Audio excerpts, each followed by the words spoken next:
साथियों, मैं आनंद सांडिल्य आप सभी साथियों का मेरे चैनल पर हार्दिक स्वागत करता हूं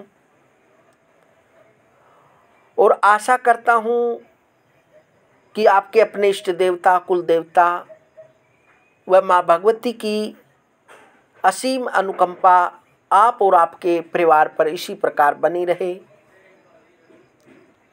और जगत जननी भवानी आपके सभी कार्य मंगलमय करें। कार्तिक कृष्ण पक्ष की रमा एकादशी के बारे में बात करते हैं।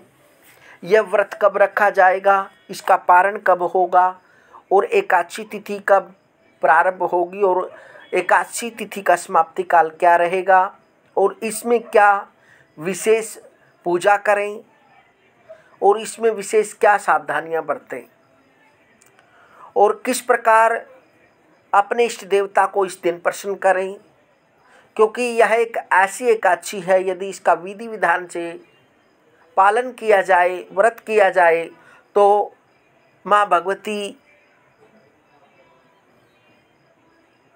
महाकाली, माँ लक्ष्मी, माँ सरस्वती की कृपा तो उस भक्त पर होती ही है, साथ में लक्ष्मी की असीम अनुकंपा होती है। इसलिए यह एकादशी अपने आप में बड़ा ही महत्वपूर्ण मानी जाती है।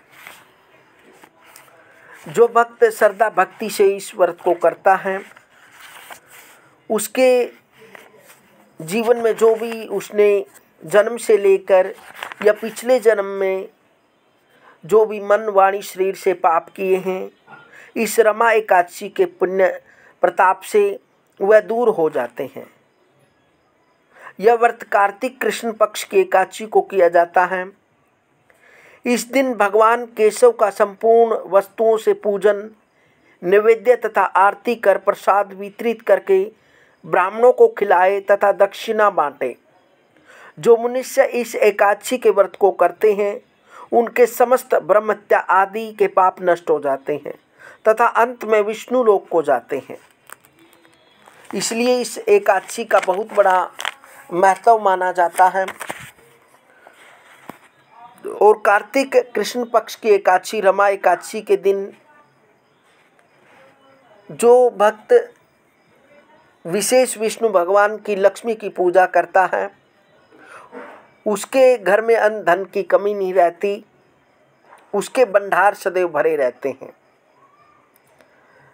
रमा एकादशी कार्तिक मास कृष्ण पक्ष में 2025 में 16 अक्टूबर दिन गुरुवार को दशमी तिथि 10:36 पर समाप्त होगी, जो कि 10:37 पर एकादशी तिथि प्रारंभ हो जाएगी, जो कि 17 अक्टूबर दिन शुक्रवार को एकादशी तिथि 11:13 तक दोपहर तक रहेगी। इसलिए रमा एकादशी कार्तिक मास कृष्ण पक्ष की एकादशी का व्रत 17 अक्टूबर को रखें। 17 अक्टूबर को रखें और इसमें विशेष विष्णु भगवान की षोडशोपचार पूजन करें। विष्णु भगवान को पीले पुष्प अर्पित करें, पंचामृत का भोग लगाएं, नैवेद्य का भोग लगाएं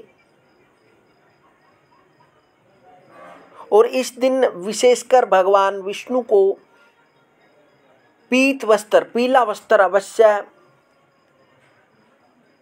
पूजा में लेना चाहिए और विष्णु भगवान को अर्पित करना चाहिए और रमा एकादशी की कथा सुननी चाहिए।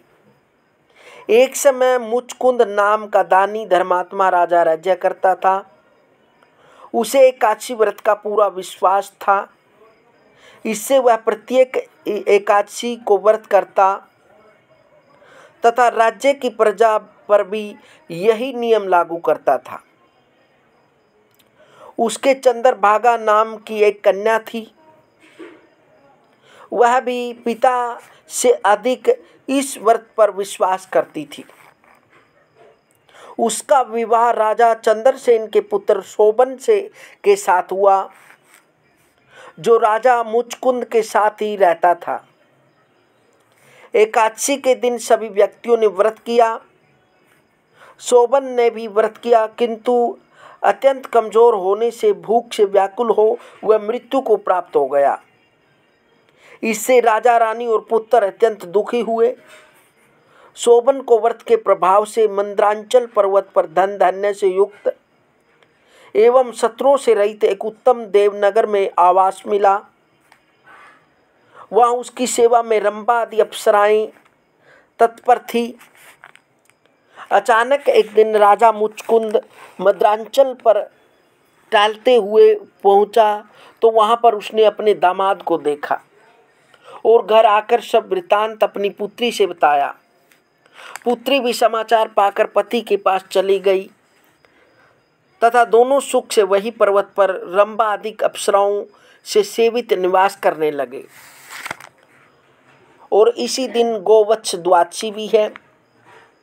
इस दिन विशेषकर यदि इस एकादशी का उत्तम फल प्राप्त करना चाहते हैं तो गौ माता की पूजा अवश्य करें। गौ माता को हरा चारा व थोड़ा गुड़ अवश्य डालें, क्योंकि गौ माता में 33 कोटि देवता वास करते हैं। यह त्योहार कार्तिक कृष्ण पक्ष द्वादशी को आता है। इस दिन गायों और बछड़ों की सेवा की जाती है। इस दिन प्रातःकाल स्नान आदि करके गाय बछड़े का पूजन करें, फिर उनको गेहूं से बने पदार्थ खिलाएं। इस दिन गायों आदि का दूध, गेहूं की बनी वस्तुएं और कटे हुए फल नहीं खाने चाहिए। इसके बाद गोवत्स द्वादशी की कहानी सुनकर ब्राह्मणों को फल दान करें। और इस दिन विशेषकर गौ माता को